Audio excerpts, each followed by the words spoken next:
and it's switching to me. Cool. That's amazing. Oh, would you text? Oh, yeah. See, look at that. Oh, thank God. This is going to be a lifesaver because, I would say I spend a good 15 to 30 minutes per hour of footage that I have to cut, right? And so if it's like a 2.5 hour podcast, I'm spending almost an hour editing, right? Oh, gosh, that's a lot. So now this is going to save you a huge amount of time. Yes. That's amazing. Awesome. That's Good. great. Yeah, that's great. So who are you? Okay, well, thank you so much for having me on. My name is Stephanie Ashton. I am currently running for the Ward 3 Regional Councillor position. But I am someone who has worked in nonprofit for the last 25 years. I spent 12 years working in international development. So I did a lot of work in, overseas. I was like in Haiti after the earthquake and Philippines. Wow. I did that. But I had 3 young kids at home. So I'm a mom to 3 kids who are now older, 21, 18, and 17. And at the time, it was really difficult to kind of do that work and have young kids. So the last 10 years or so, I've been working in domestic nonprofit, I call it. And I've worked for a bunch of different agencies. And yeah, that's who I am. That's what I do. Wow. So first of all, amazing. I love that you've done international work. You don't look like a mom of kids that are going into their 20s. I'm turning 50 this year. Really? This is a big year for me. Yeah, I'm turning 50. Wow. Congratulations. Yeah. Thank you. Yeah, my goodness. We look like we could be the same age, and I'm 34. Wow. So I'm getting much sleep actually too. And I've got a little one on the way. I already have a 2-year-old. Congratulations. Thank you. And then a baby October 1st due. Okay. So there's going to be no sleep. You're good. Yeah, sleep now while you can. I know. Yeah. I know. Yeah. It's awful. I keep waking up at 4 a.m. and like it's just like go back to bed, and I try and I can't. Yeah. Oh well, that's okay. Yeah, we all get through it. I mean, those years feel like a lifetime away now. Yeah, right? Yeah. I can't wait to get out of diapers. That's going to be fun. Yeah. Not me personally. So, Regional Ward 3. Yeah. And sorry, which municipality again? You said? Ajax. Okay, yeah. perfect. Just I wanna may make not have sure. said that. So. No, I think you did, and I think it just slipped my mind. Yeah. I've seen a lot of candidates. Yes. Amazing. And you live in Ajax as well? Yeah, I live in Ward 3, so I've lived there for about 18 years. It's interesting, like what attracted me to Ajax is I was really interested in buying a house in Pickering. I, lived in Toronto, grew up in Toronto, was looking for a house in Pickering, didn't really find anything I liked. And it was my real estate agent who's like, just go an extra 10 minutes down the road. Ajax is beautiful. And it was the waterfront that really got me, like that beautiful, untouched waterfront. I instantly fell in love with it. And I've been in the same house like for the last 18 years. And I consider it my forever home. I love it. I have no intention of leaving. I think what's great about the community that I live in, and people are really envious of this, to be honest with you, but I have neighbors who are friends. We all hang out like we know each other really well. Like it has such a wonderful sense of community. And when I have people that come and visit me, they're like, you don't get this everywhere. Like this is unique. This is amazing. This is special. And so, yeah, I'm there and I have no intention of leaving. Oh, that's amazing. Yeah. Yeah. Ajax is very special, especially that waterfront. It's gorgeous. Yeah. It's like a little hidden secret kind of, because it's so just great, but it is busy. Like there are people that use it a lot. Yeah. You have to be mindful of the cyclists. Oh yeah. Yeah. Don't get in their way. Yes. But most of all, very polite and a great area. Yeah. And Ward 3 is specifically where exactly? It's basically all of South Ajax. So the whole South Ajax, a little bit what they call, North Ajax, but it goes up to Kingston Road, and it's right from, Church all the way over to the border of Whitby. Nice. Yeah, so it's a big ward. Yes. In the northeast corner, it's kind of like a little bit of a jagged edge. But yeah, it's all of South Ajax. It's beautiful, and there's lots happening in Ward 3. It probably is the ward that has the most things happening, I would say.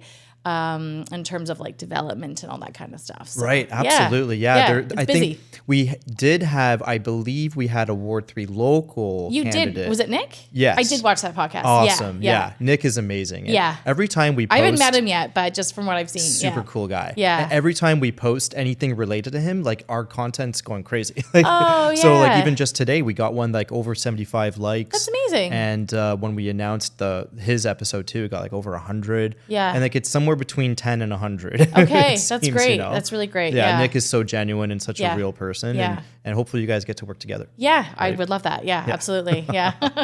Awesome. Very good. Yeah. And so let's go back a little bit and dive into who you are, and then that way listeners and potential voters can, get to know you a little bit more, right? Yeah. Mm-hmm. I think, yeah, I mean, for me, if I were to just, sum it up like Cole's Notes version, I have spent the last 25 years of my life giving back and serving people, right? So with the various roles that I've held, I've always worked in nonprofit.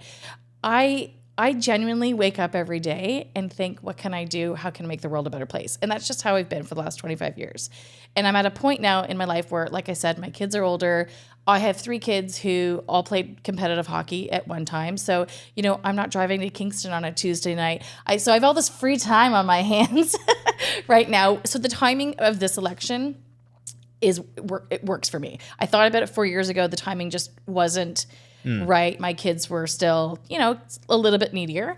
But now they're kind of almost full-fledged adults, and I've got the time to do this. So yeah, I'm married with 3 kids. I've lived here for 18 years. I worked in nonprofit for the last 25 years. And right now I work for an organization called Feed Ontario. So I work in food insecurity. And I've been there for 3 years. So nice. Yeah. Excellent. Yes. Yeah. And I think I did do some research and that just lit a light bulb off about the work that you've done. And I think I did prepare some questions and then never sent it to you. Yeah. So that's okay, though. This is off the cuff and it's all great and fun and organic. Any other nonprofits?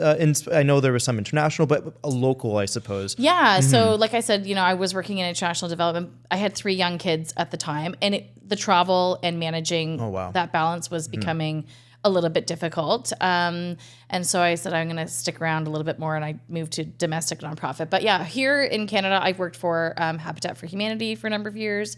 I've worked for Big Brothers Big Sisters in Toronto, which was great. I worked for the Toronto Regional Board of Trade, which is a nonprofit, not a charity, but still a nonprofit organization. And then I'm right now I'm with Feed Ontario, and I've been there for the last 3 years. So awesome. Yeah. So, that covers food insecurity, covers housing, youth mentorship, business development. I mean, all of those roles basically. All the requirements of life essentially. Yeah. So that's a big deal. That's wonderful. And what a great way to wake up every day and know that you're making the world a better place, right? I try. I do my best. So very good. I know I think my wife feels like in the past half decade or decade even, she needs something kind of like that. Like I feel like she'd do well in a nonprofit. Right now she's like admin and, scheduling my day. Yes. I don't think she has as much purpose that she said. This is her words. And so, something that's like just making the world a better place. Yeah. You know what I mean? Yeah. What a great thing to do. She's got the call. And you get paid for it too, which of course, there's a portion of funds, but you got to live and eat and survive as well too. Exactly. Yeah. I mean, generally, nonprofit, you get paid a little bit less than the regular market out there. But,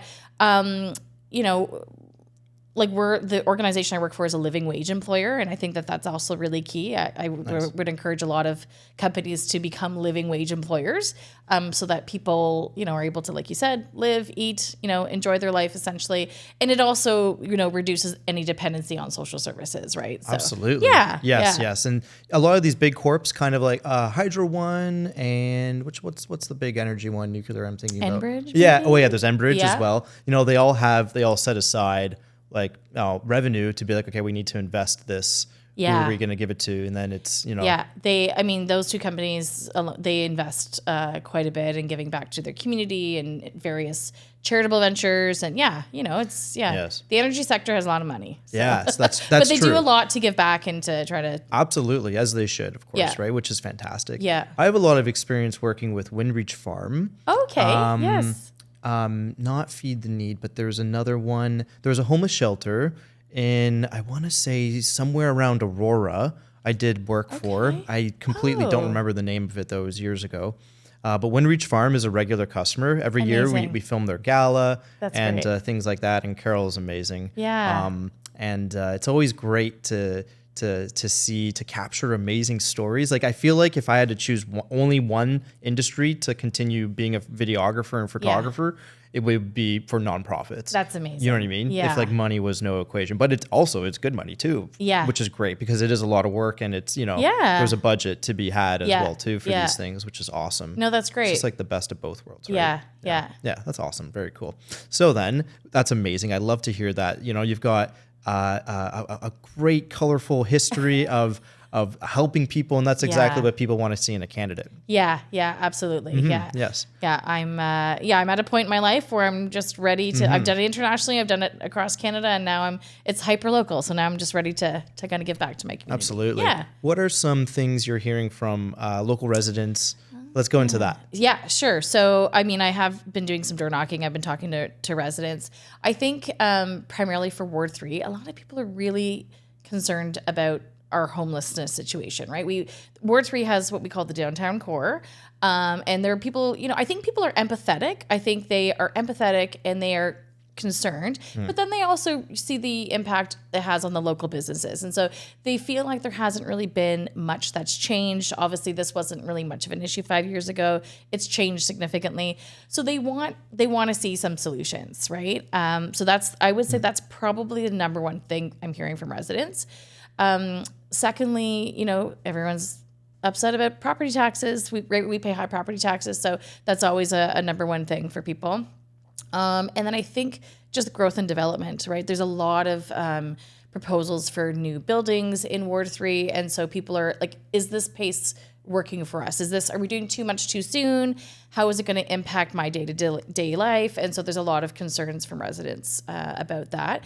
And I think too, like a lot of them feel that they haven't been really engaged. And I'm not saying that the town of Ajax has done their due diligence and trying to engage people and inform residents, but a lot of them are feeling that they find out about it too late. They don't know what's going on.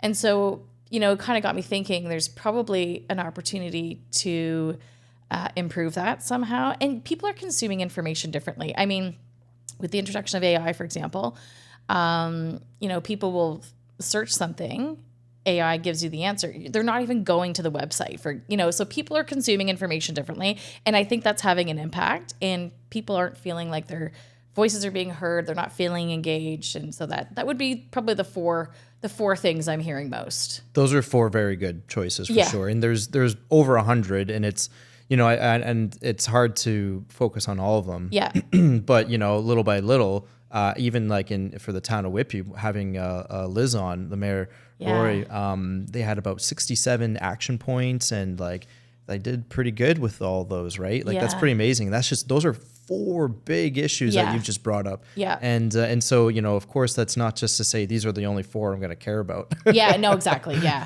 Yeah, these are just the priority ones. Right, for of people. course. Yeah. We'd be here half the day talking about all the things. And of course, when you take on a counselor role, that's exactly what you end up doing then, right? Yeah. So those are for the people that are going to comment being like, well, there's other issues. No. Yes, we know there's lots more issues. That's awesome. Very good. Yeah. And even about with AI, I feel like there's going to be great ways where, like, for instance, I thought like, wouldn't it be great if there was just like something like I know that there's local apps like Nextdoor and things like that. Yeah. But like just like a WhatsApp group for just like my area, like, and I feel like people will just use AI and agentic bots to create these things, and people will funnel and wherever attention goes. Yeah. Like I'm in the same caliber that you said, Pickering, and then go 10 minutes to Ajax. I grew up in Whitby, bought my first home in Curtis. Now I'm in Newtonville. Oh. I'm like 30 minutes from here, 20 if you're fast. And so like, it's just, we were hearing some rumbling on the ground, and we're like, oh my God, like are we in a sinkhole or something? Oh, like I didn't want to post in the Facebook group, but I'd rather if there was just like a quick like little WhatsApp group. Check it in with the neighbor. Yeah. Yeah. Well, was it an earthquake? No. Oh, okay. We're across from a scrapyard, and they were just compacting the ground. Yeah. Okay. And we got like a nice new in-ground pool, and we're like, something wrong with our pool. Yes. It wasn't that long. So yeah, like worry is a big thing, and it'd be good to have avenues of people to like select like, okay, I don't want to post on Facebook. I'd rather there's like a group of people chatting all the time, like WhatsApp or Discord or something. I love that idea. Yeah. And like I was saying, in my neighborhood in particular, I feel like we have such a great sense of community. You know, we do that. Like, is your power out? Oh, my power just went out. Is yours out?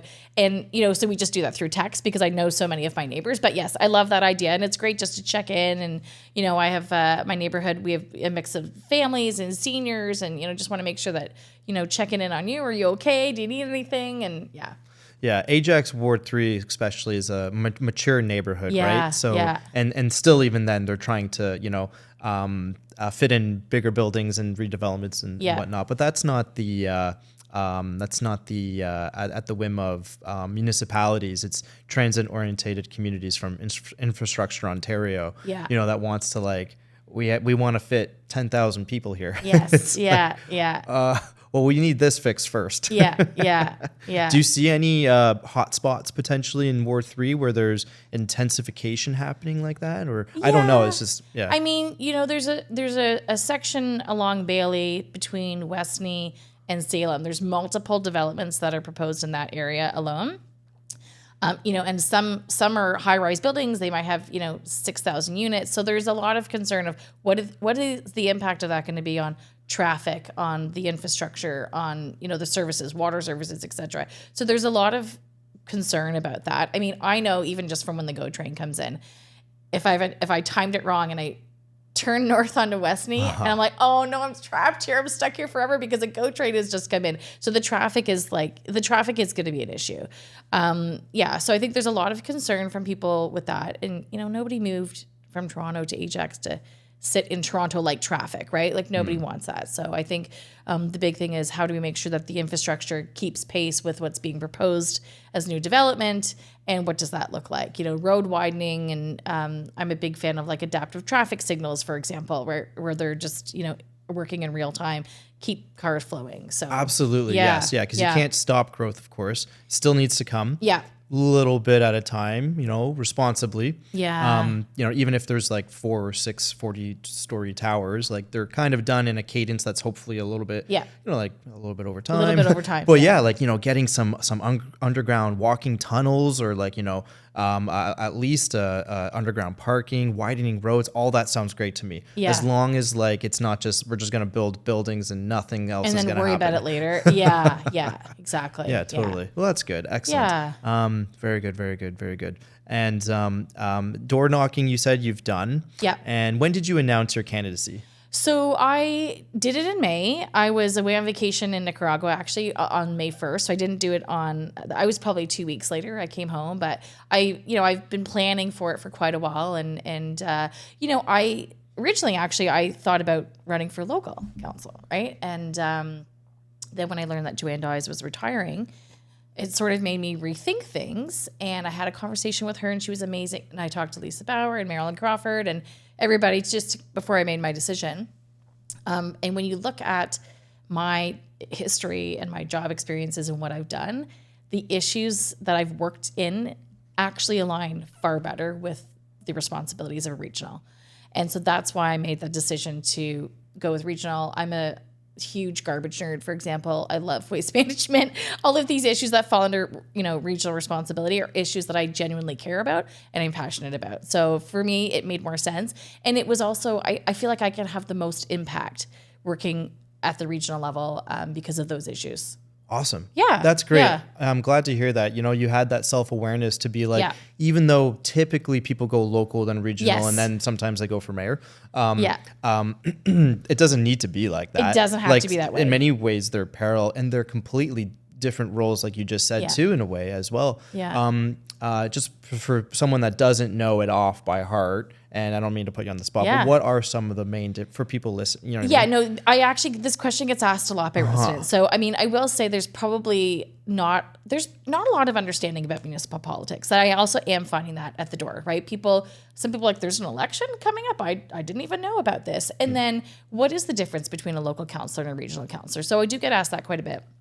So the way that I tend to describe it is if you think about the services that are shared across Ajax, Whitby, Pickering, across Durham region, those services are regional services. So things like, responsibilities like housing and homelessness, social services, water, policing, waste management, all of these are regional issues. And so when I describe it that way, people understand it a little bit better, right? Your local stuff is falling under local, like your parks, recreation, that kind of thing.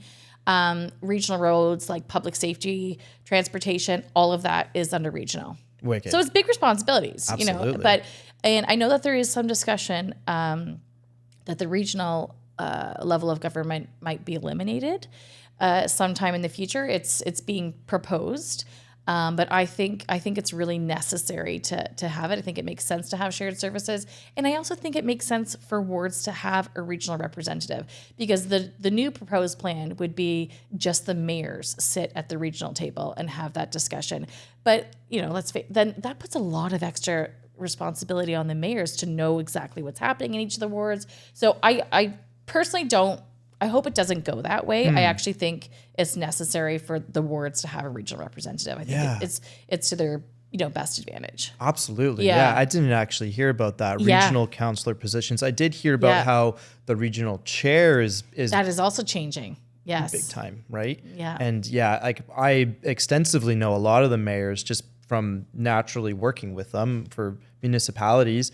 I can't imagine Dan Carter, Sean Collier, any of them being able to fit in more time. That's insane. They're already busy enough. Yeah, right. And I mean, they do sit at the regional table now as it is, but it's nice to have different voices around the table, different viewpoints. And, the role of a councillor is you're really an advocate for the people that live in your ward, right?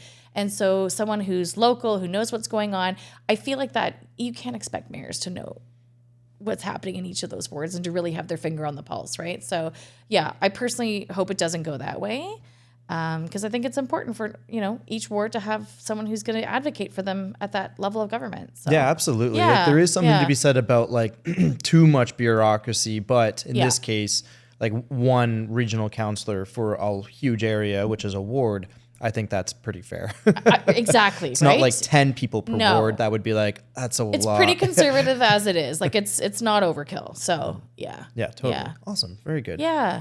What's coming up next in the election? We're August 13, I believe. Yeah. Yes, we are August 13. Just so over 70 days. Yeah. Yeah. Yeah. So I mean, I work full time still. So I'm doing as much door knocking as I can and putting some stuff out on social media, trying to work on putting together some videos to address some of those big issues and where I stand on it. I did a series, I'm in the middle of doing a series on homelessness because again, it's a number one issue that people are talking about. I am a big believer in what's called a housing first approach. So if you look at countries like Finland, Denmark, the approach is basically first and foremost, you put a roof over someone's head. So it's regardless if they're dealing with addiction, regardless if they've got mental health, you first and foremost get them into a safe space, put a roof over their head, and then you bring those wraparound supports to them. So then you deal with the addiction, then you deal with the mental health. And this model has actually proven to be extremely effective. In Europe, they've seen their homeless populations decrease by almost 80% in some countries. So I'm a big believer that is the solution that we need to be looking towards. And there's a project in Toronto called the Dunn House. I don't know if you've heard of Dr. Andrew Boozery, but that's basically what it is. It's a housing first approach, and it's amazing, and it's been effective already. And it also saves the government a significant amount of money. If you think about the draw on emergency services, the pressure on our hospital emergency rooms, this decreases it significantly. So when we talk about solutions, that's where I think we need to go, and that's the solution I would propose. That sounds great. Yeah. I'm thinking this is obviously very critical and a core thing that should be done. And yes, it's going to cost money, but then it may cost money, but then it's going to save money elsewhere. Exactly. And so it's a net positive. Yeah. That's amazing. Yeah. Yeah. That's how we need to start thinking municipally, Right. Well, and we've been doing the same thing and it's obviously not working, right? We need to sort of start thinking outside the box. We need to try new things that work, and look to other countries and other models that have proven to be successful and start to emulate that. So that's amazing. Yeah, that's great. yeah. I'm glad to hear that. Yeah, not even just from Europe, but closer to home in Toronto. Yeah. It's working, and It's working. and it's being done. So that's great. I'm glad to hear that. Yeah. That's amazing, and that just overall just raises everyone's happiness.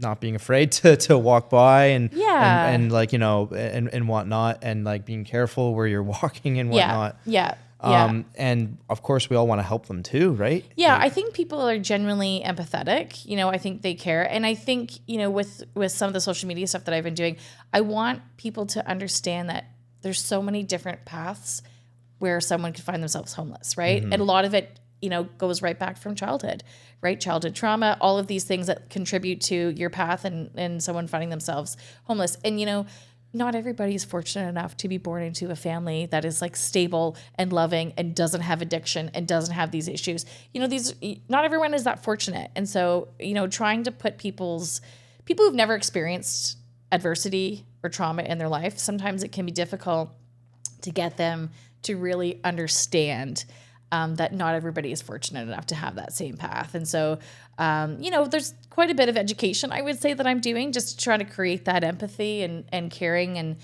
But we also need to do something about it as well, right? We need to find a solution. That's amazing. Excellent. Yeah. So if you were elected, that would be one thing for sure on your plate that you would be bringing to attention.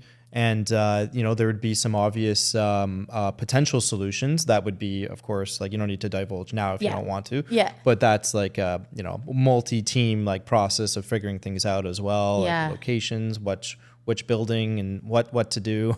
Yeah. But, I love solving problems. I'm a big solutions person. And, even in my day-to-day life, if I come at a problem and it doesn't work, I will rethink it, come at it again 2, 3, 4 times, ask anybody that I work with. If I feel strongly about something, I'm going to make it work.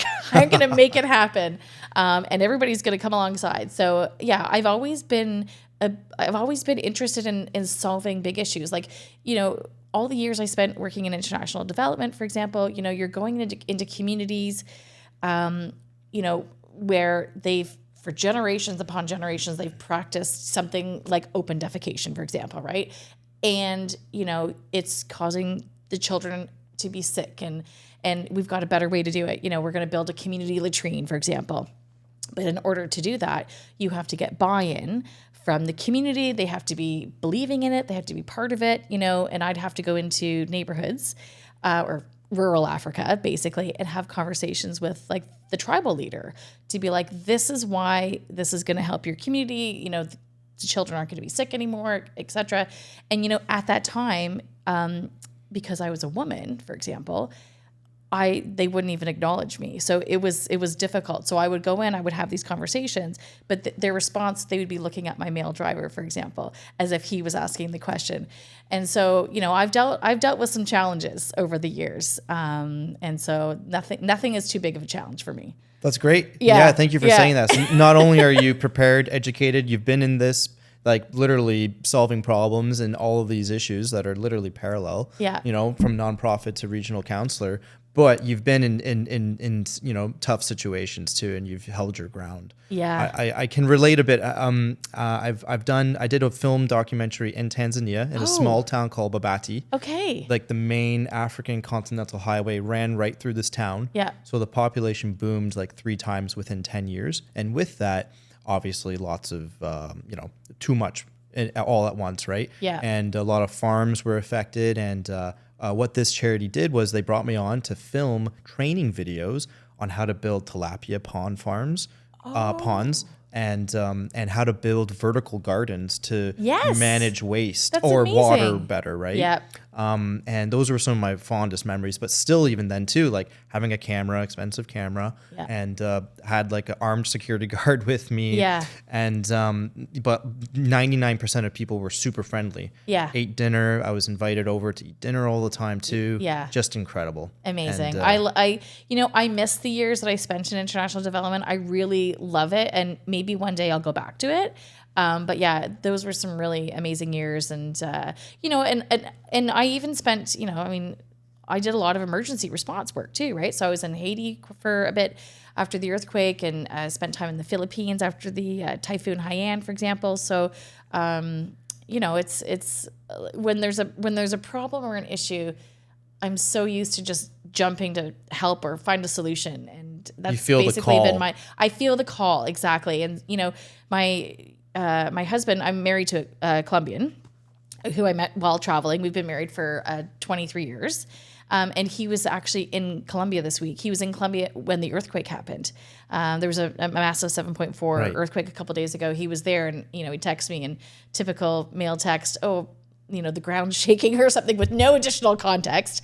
And he was able to fly home that day. But, you know, and yeah, now that I'm no longer working in that, it's, you know, sometimes normally I would be like so busy and like doing this and, you know, sending medical supplies, and yeah, I'm not in that space anymore, but I definitely miss it. Yeah. I can, absolutely, for sure. But we'd be very lucky to have you, someone who's got international experience and bringing that home and helping to solve problems here. Yeah. And, you know, there's opportunities in the future too, right? Yeah. Nothing is ever set in stone. Yeah. You know, and I think too, you know, like just on a personal level, like I'm someone who myself has experienced, you know, adversity. Like, you know, life has slapped me in the face more times than I can count. And, you know, my neighbors would be like, "If you didn't have bad luck, Stephanie, you'd have no luck at all." And so I think, you know, it makes me able to relate to people and understand the struggles that people are facing. And, you know. Yeah. Amazing. Yeah. Excellent. Well done. How can people reach you and help support your cause and your candidacy? Yeah, so I have a website. It's Ashton for Ajax, like with the number 4, ashtonforajax.ca. And then I do have a TikTok, Ashton for Ajax, Instagram, Facebook page. I'm trying to do all the socials as much as possible. I have kids who are going to be voting for the first time this year. So my daughter's 18. And I'm like, this is amazing. This is going to be your first opportunity to vote, and all of your friends. And so I've been really trying to educate the youth, get them excited about doing their civic duty and being able to vote. So yeah, I'm on the social media primarily to keep them informed as well. Well done. That's a good strategy. You've kind of got 3 lieutenants. I don't know if all 3 kids are local with you. Yep, they're all at home there still. You go. That's amazing. Yeah, you got 3 lieutenants going out to get the young vote. Yeah. That's pretty smart. Yeah. And I got to hand it to you too. Like, you reached out to be on the podcast. Yeah. And that's very rare. There's only like maybe 2 others that did that. Oh, okay. This is episode, I believe, 37 or 8. Yeah. People will know. Yeah. And that's pretty, like, you know, you're a go-getter. Yeah. Like, how do I get on this podcast? Well, I really love what you're doing. I love that you're giving people of Durham, you know, not just political candidates, but interesting people of Durham. I love that you're giving them this platform just to kind of talk and allow the opportunity for people to get to know them. I think it's amazing. And it's, Thank you. Yeah, I love it. I've watched almost all the episodes, and it's been great. That's wicked. Yeah. I'm seeing on local Facebook groups, someone posted recently saying, is anyone else watching candidates' videos? And like, without tagging people of Durham or anything. And it could be their own crafted, produced videos that they're talking about as well. But I think there's maybe a little bit of like that they're like, you know, so it's like, just like, it's funny, just, you know, not expecting, you know, people of Durham to be mentioned at all. Yeah. And then one day it just comes out of nowhere. It's just blowing up now, which is amazing. Yeah, that's great. It all started with our local Whippy resident, Tony Giambattista. Okay. He's the barefoot runner. Yes. And just yesterday, actually, I saw him running down consumers. And I'm driving, and I was going to wave and say hello, but then the car in front of me in the other lane actually stopped, honked, and then gave him, like, the passenger gave him a fist bump. Oh, so it was like, he's like a little local celebrity. Oh, yeah. That's amazing. 100%. There was one Whippy local Facebook group, someone took a photo of Tony and posted on it saying, like, you know, is this like healthy to do? Who is this guy? Yeah. Genuine questions. And what got me wanting to, he was guest number one. And that's how we started the podcast. Because he ran by me one time. and I said, I want to take a look at those feet. Come in my studio sometime. Yeah. And so when that person posted asking questions, people started linking the episode which was awesome. And now it's got almost 3,000 views on YouTube, which good. is awesome. Yeah. Not making any money. Yeah. But it doesn't maybe matter. one day. Yeah. So yeah, it's really fun doing this. People Yeah. of Durham and you know, that definitely, you know, people that want to reach thousands of people, literally. It's not just the single episode. We end up doing like approximately 40 short episodes for you as well too. Yeah, and, that's amazing. And you probably may end up being one of the last candidates that I actually take on, because now I want to be able to, only because I want to be able to do justice for you specifically, to give you enough time for these short reels to post. Yeah. Right up until October 26th. Yeah. I've scheduled like 7 posts a day all the way until October 26th, and there's like 7 posts a day, and I've got them timed like every few hours apart, right? But then if someone were to come to me like first week of October, it's kind of pretty close. I'll still take you on. Yeah. But you know, at least this way you get the most opportunity of people reaching you, right? Yeah. Yeah. Mm-hmm. Yeah. No, that's great. Yeah, I love what you're doing. Let's you know, talking about some of the nonprofit work. Yeah. Have you worked with and I'm trying to relate it back to how this will augment the regional councillor chair position, right? People that help get, you know, public service announcements or making things happen. Is there anything that you think may tap into the regional councillor position that you did have experience with as working in nonprofits? Well, I mean, I think my experience working in nonprofit, with everything I've done, I'm used to working with multiple levels of government at the same time. So I think that experience relates really well to that. In terms of, you know, you said public service announcements? Yeah, like PSAs, you know, like. Yeah, I mean, it's a very open-ended question, but I thought I'd just give you a little bit more ammo before we, as Mark likes to say, land the plane. I'm going to steal that from him. I mean, you know, I'm just trying to think, like, the experience with international development, you know, a lot of what I had done is really about like getting the message out there, educating people, you know, health promotion, all that kind of stuff. So I mean, that kind of relates in a way.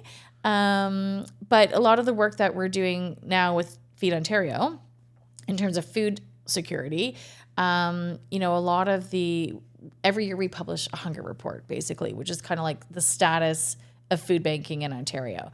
What we're seeing is that for the 9th consecutive year, food bank use is the highest it's ever been, which is, I mean, that's really unfortunate, and it continues to go up year over year. But last year we put out a report that really shows that it's kind of like the last line of defense before homelessness.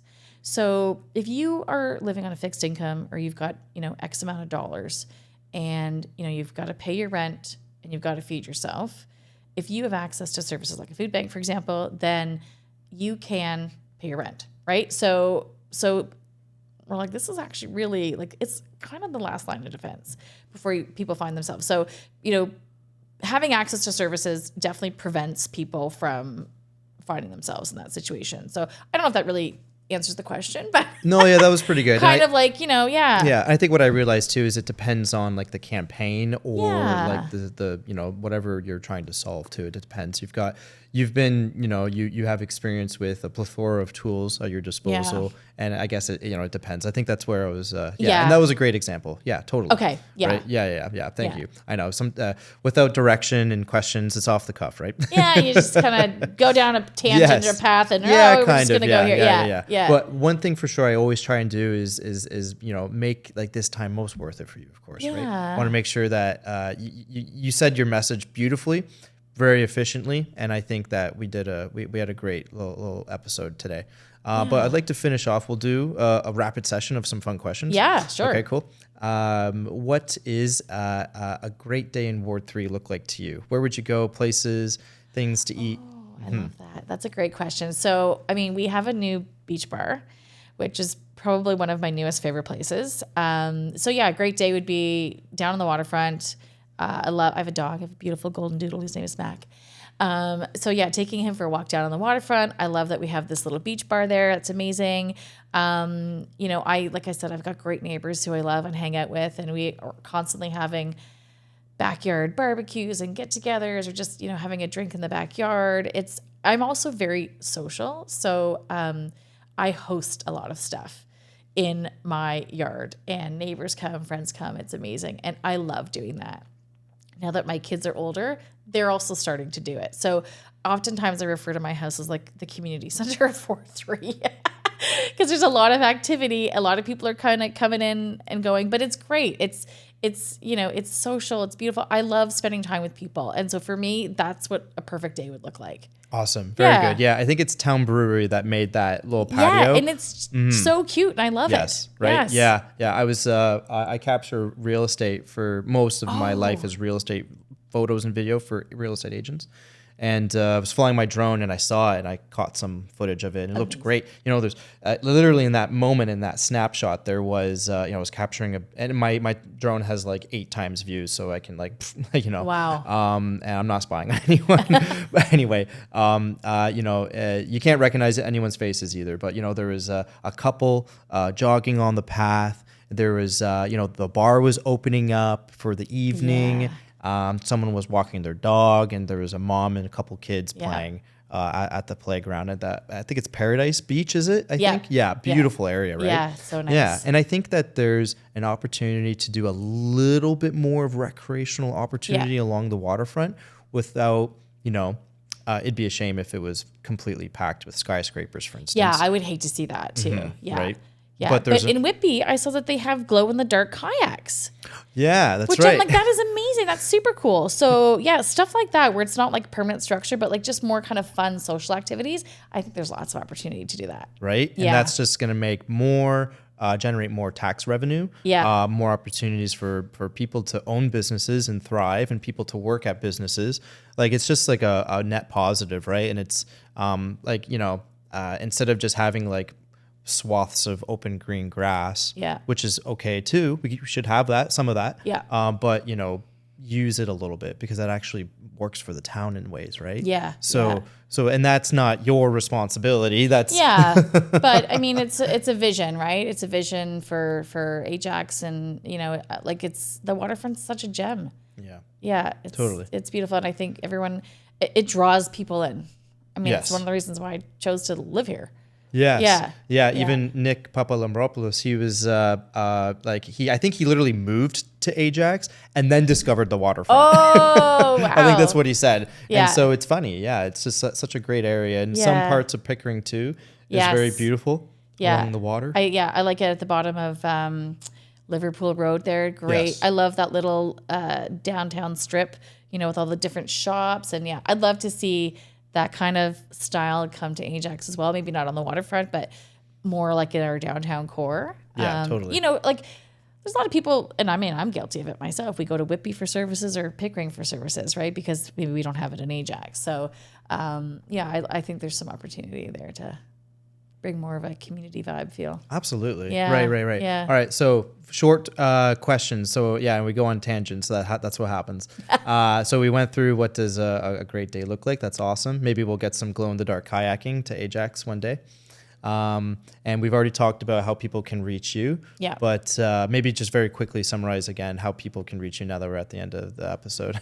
Yeah. So I mean, my phone number is posted on my website and in all my socials. I'm incredibly responsive. So my website is Ashton 4 with the number 4, ashtonforajax.ca.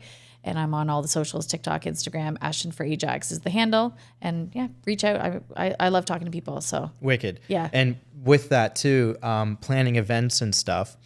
Marilyn, running for mayor, came on. I asked her, what are your thoughts on what Sean and Rose did with the Ajax Mayor's Gala? Yeah. She loves it. It's great. She was there too. She attended. Yeah. I was capturing it with video. They raised over $2 million in 2 terms. That's amazing, incredible. right?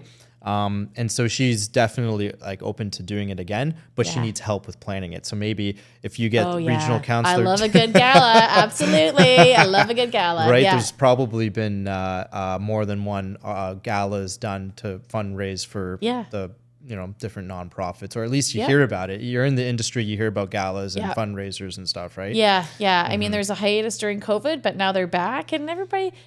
Everybody loves dressing up. I mean, dressing up, going out, have a good time. Yeah, it's always for a good time. Absolutely. Yeah. I have a realtor friend who just found out yesterday that his prized horse that he almost went to the Olympics with has like a terminal cancer, or it's so likely. sad. Oh my and so gosh. he has to bring this horse down to Pennsylvania, and that's the only place for them to like get checked out. And so wants to start a fundraiser. That's in case like that's where this is going. This isn't a random. He wants to do a fundraiser where he can raise funds for. There's a facility in Guelph, I think, but they won't do horses, I guess. Oh my gosh. And so he wants to try and bring awareness and get some celebrity equestrian people involved.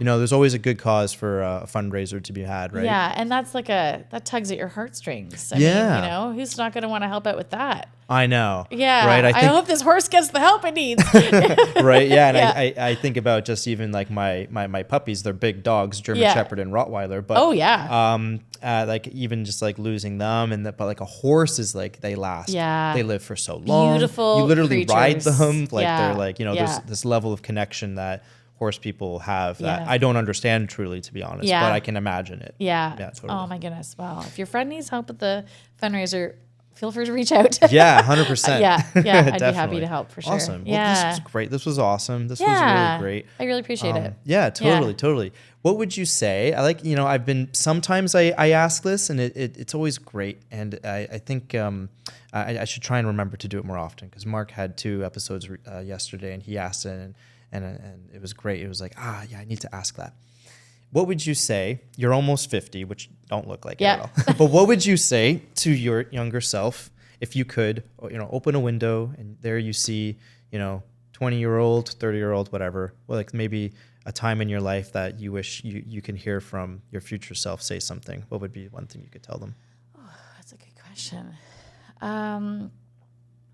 I probably would just say, keep at it. You know what I mean? Like, keep at it. I mean, I think everybody has times in their life where they might have a little bit of self-doubt, or they might feel defeated. And I think, looking back, I would just say, keep doing what you're doing and just keep at it. Yeah. I would say, quite honestly, I have no regrets from my life or from anything I've done, the good things, the bad things. And that's what I would say. Just keep doing what you're doing. Well said. Yeah. I feel like that would be something similar too. Every experience, positive or negative, is a stepping stone in the right direction towards making a better place, right, in the world and being part of it. That's beautifully said. Thank you. I wish you the best of luck on your candidacy. I think you would be, the town of Ajax would be, specifically the town of Ajax. I don't like being called anything else. I think I accidentally said city one time, and it was like you a got big ripped deal. apart probably. It's a town. It's a town. Yeah. No, I know, and it sounds better, and it's great. Yeah. They would be very lucky to have you, and even if you don't win, you're a staple citizen and a hostess for local parties, and that's awesome. Very lucky to have you, and thank you so much for coming on. Oh, thank you. This is great. I really appreciate it. Thank you so much. Yeah, Awesome. I love what you're doing. So. Wicked. Yeah. Thanks very much.